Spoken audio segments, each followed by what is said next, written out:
12 ربیع الاول قریب ہے، ناچنا، جھومنا، جھنڈیاں لگانا، کمکمے لگانا، اپنی بنائی ہوئی چیز، کہیں شریعت میں کوئی ثبوت نہیں ہے۔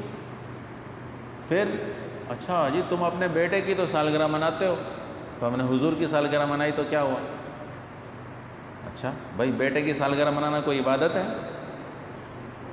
وہ خود گناہ کا کام ہے، وہ خود گناہ کا کام ہے، اور اس کو دیکھ کر تم گناہ کرو گے؟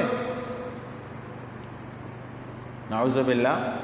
باہر ناچ گانا ہو رہا ہے تو ایک آدمی کہتا ہے جی وہاں ناچ گانا ہو رہا ہے، مسجد میں کیوں نہ ہوئے؟ مسجد میں بھی شروع کر دو، کیونکہ وہاں ناچ گانا جو چل رہا ہے تو کیا مسجد میں شروع کر دیں گے ہم؟ بھائی ایک گناہ کا کام ہے تو اس کو گناہ رہنے دو، ایک نیکی کو اس گناہ کی صورت میں کیوں پیش کرتے ہو؟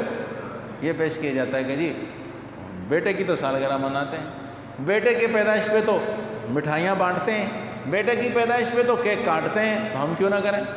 وہ کون سا وہ ثواب کا کام ہے کہ تم اس کو دیکھ کر یہ کام کرنا چاہتے ہو؟ ایک گناہ پر قیاس کرتے ہو، ایک گناہ کو ثبوت کے طور پر پیش کرتے ہو، کوئی ثبوت شرعی حساب سے نہیں ہے۔ اپنی گھڑی ہوئی باتیں، اپنی بنائی ہوئی باتیں، اللہ فرماتے ہیں شیطان ان کو بڑی خوبصورت کر کے دکھاتا ہے۔ ہاں دیکھو بھائی ہری لائٹیں لگی ہوئی ہیں، پوری گلی سجی ہوئی ہے۔ اللہ کے نبی گلیاں سجانے آئے تھے، اللہ کے نبی یہ کام لے کر آئے تھے کہ گلیاں سجانا؟ اللہ کے نبی کا کام بھول گئے، اللہ کے نبی ذمہ داری کیا لائے تھے وہ یاد ہی نہیں ہے، وہ گلیاں سجا دیں اور کھانے پکانے، محفل نعت، محفل درود، پھر ماشاءاللہ سب کچھ کمائی کے ڈھنگ، کمائی کے روپ، مفت میں بلاؤ آ جائے مولوی کو پتہ لگے، مفت میں بلاؤ نعت خان کو آ جائے تو پتہ لگے۔ نوٹوں کے تھیلے بھر کر جاتے ہیں اور ہمیں الو بنا کر جاتے ہیں، بے وقوف بنا کر جاتے ہیں کہ جی ہم تو بڑی عبادت کر، یہ بڑی عبادت ہو گئی، پوری رات جاگتے رہے، فجر کی نماز گئی، فجر کی نماز میں سوتے رہو اور عبادت ہو گئی۔ شیطان نے اللہ کے حکم کو چھوڑ کر اپنے نفس کے بنائے ہوئی چیزوں کو کے پیچھے لگا دیا ان کو، اور کہہ دیا کہ ہاں بہت اچھا ہے۔ کوے کی آواز کے پیچھے ایک آدمی کو پاگل بنا دیا کہ یہ بلبل کی آواز ہے، اس بیچارے کو پتہ نہیں تھا کہ بلبل ہوتی کیسے ہے، بلبل کی آواز کیسے ہوتی ہے، اس کو کوے کے پیچھے لگا دیا کہ یہ بلبل ہے اور یہ بلبل کی آواز ہے، وہ بیچارہ اس کے پیچھے پاگل بنا پھرتا ہے۔ یہی حال ہمارے عام مسلمانوں کا، تو اس لیے قرآن پاک نے فرمایا کہ بل زین للذین کفروا مکرہم وصدوا عن السبیل، سیدھے راستے سے ہٹ گئے ہیں، اپنی بنی ہوئی چیزوں کے پیچھے چل پڑے اور وہ ان کو بڑی خوبصورت نظر آتی ہیں۔ پھر آگے اللہ نے فرمایا ہاں اللہ جس کو گمراہ کر دے تو اس کو کوئی راہ دکھانے والا ہے نہیں۔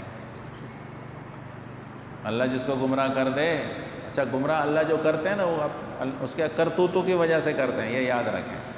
جس آدمی کے دل میں ہدایت کی طلب ہو، ہدایت کی تلاش ہو، اسے ہدایت ضرور ملتی ہے، اور جو گمراہی کے پیچھے چل پڑے اور ہدایت کو طلب ہی نہ کرے وہ گمراہ ہو جاتا ہے۔ اور اللہ نے فرمایا کہ دنیا میں بھی ان کے لیے عذاب ہے اور آخرت کا عذاب تو اس سے بہت زیادہ خطرناک، اور اللہ کے سوا ان کو کوئی بچانے والا بھی نہیں ہوگا۔ یہاں دنیا میں تو کئی انہوں نے بنائے ہوئے نا اپنے مددگار، ٹھیک ہے، کئیوں کو مددگار بنایا ہوا ہے، لیکن قیامت کے دن کوئی ان کی مدد کرنے کو نہیں آئے گا۔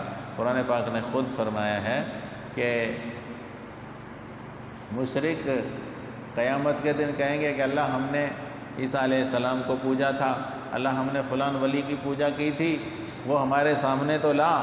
اللہ فرمائیں گے وہ تم سے بیزار ہے، وہ تمہارے قریب نہیں آنا چاہتا، وہ تمہارے منہ پر تھوکنا چاہتا ہے، وہ تو تمہیں یہ پیغام دے کر گیا تھا کہ اللہ کی عبادت کرنا، تم نے اس کی عبادت شروع کر دی، وہ تو یہ کہہ کر گیا تھا کہ میں جو شریعت چھوڑ کر جا رہا ہوں اسی کے پیچھے چلنا، تم نے شریعت کو چھوڑ دیا، اب وہ تمہارے منہ پر تھوکنا چاہتا ہے، جاؤ جاؤ جہنم میں، کوئی تمہاری آج سفارش کرنے والا نہیں ہو۔ اللہ تعالیٰ ہم سب کو ہدایت عطا فرمائے، اللہ تعالیٰ اپنی وحدانیت کی سمجھ عطا فرمائے، اللہ تبارک و تعالیٰ تقوی کی دولت سے ہم سب کو مالا مال فرمائے۔ دعوانا ان الحمدللہ۔